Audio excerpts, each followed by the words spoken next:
Bonjour, une petite vidéo aujourd'hui pour vous parler du bilan qu'on peut faire et surtout de la manière dont on peut se projeter pour cette année à venir. Alors, c'est pas la nouvelle année dans le sens début d'année civile, mais au mois de septembre, je trouve qu'on est aussi dans des énergies justement qui nous donnent envie de concrétiser des choses, de pourquoi pas de mettre en place des projets qui nous tiennent à cœur. C'est la rentrée des classes pour les enfants et souvent c'est quelque part aussi une forme de rentrée même pour les adultes. On a passé du temps en vacances, on s'est détendu pendant l'été et justement quand on a pu couper avec le travail sur une période assez longue, c'est là où ont pu émerger de nouvelles envies, de nouvelles idées. Et donc je trouve ça intéressant au mois de septembre de poser ses envies, de poser ses idées et de se dire ok, est-ce que c'est réalisable? Alors parfois ça paraît un petit peu compliqué, mais même si ça ne l'est pas, qu'est-ce que je peux faire pour atteindre, pour me rapprocher un petit peu plus de ça?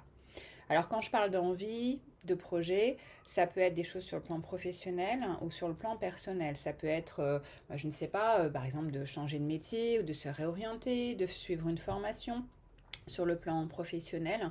Et il y a toujours quelque chose qui est possible de faire pour pouvoir se rapprocher de ça. Donc une fois qu'on a posé nos envies, nos désirs, ce qui vraiment nous fait vibrer, alors ça pour moi c'est quelque chose qui me tient à cœur. Souvent je me pose la question de savoir, ok là, est-ce que ça te fait vraiment vibrer ce que tu es en train de faire ou pas?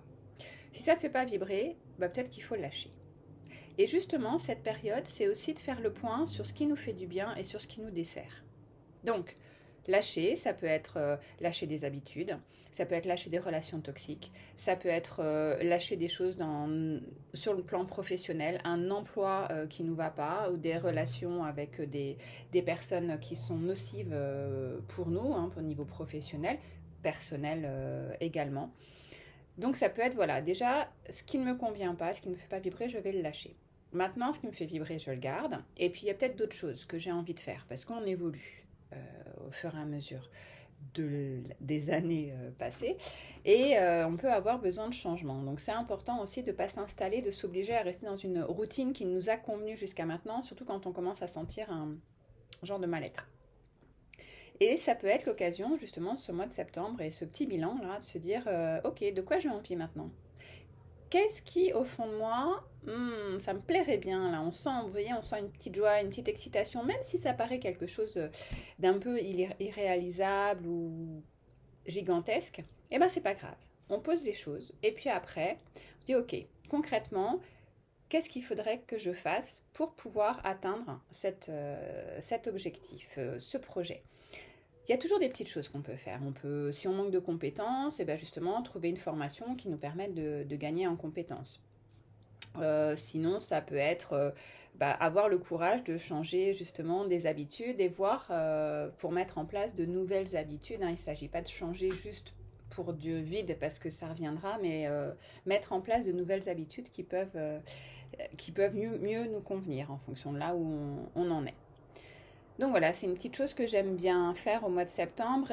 Dans cette idée de poser des projets et avec les différentes étapes et de voir ce qu'on peut mettre pour avancer pas à pas vers nos désirs, vers nos rêves et les concrétiser, il y a aussi quelque chose que je note, ce sont ce que j'appelle des points de vigilance, c'est-à-dire des choses qu'il ne faut pas que j'oublie parce que très rapidement, on va être happé de nouveau par le quotidien qui va se mettre en place, la fameuse routine métro, boulot, dodo, avec une vie familiale en plus à gérer à côté.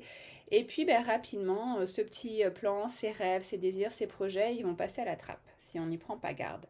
Donc les petits points de vigilance, ça va être ça. Ça va être, je vais noter tout ce qui me paraît important pour aussi ne pas m'oublier et me reconnecter à moi. Donc moi par exemple c'est la nature, la forêt qui me fait un bien immense. Donc aller régulièrement en forêt pour pouvoir me ressourcer et me rappeler, oui ok c'est vrai, j'avais envie de ça quand même. Donc je ne vais pas me laisser non plus trop entraîner par la routine, me faire happer par le travail. Je vais essayer de ne pas m'oublier aussi et de ne pas oublier ces projets que j'avais. Donc voilà, ça peut être le dessin, la peinture, aller au bord de la mer, faire de la méditation. Enfin voilà, il y a plein de choses hein, qui vont vous permettre à un moment donné de prendre du temps pour vous. C'est très très important pour aussi pouvoir donner du temps aux autres, il faut pouvoir prendre du temps pour soi. Plus vous allez prendre du temps pour vous, plus vous allez prendre soin de vous, plus vous serez à même de prendre soin des autres, de votre famille et de toutes les personnes qu'il y a autour de vous. Donc contrairement à ce qu'on pense, c'est pas du tout égoïste. Mais à l'inverse, il faut bien penser qu'on ne peut pas donner ce qu'on n'a pas. Donc pour pouvoir prendre soin des autres, il faut d'abord prendre soin de soi. Et une fois qu'on a pris soin de soi, à ce moment-là, on peut donner du soin aux autres. On peut prêter attention à l'autre. On peut s'occuper des autres. Ok ? Voilà, bah écoutez, première petite vidéo. J'espère qu'il y aura eu des petites pistes, des idées, des outils qui vous auront servi sur ce bilan du mois de septembre. Belle journée!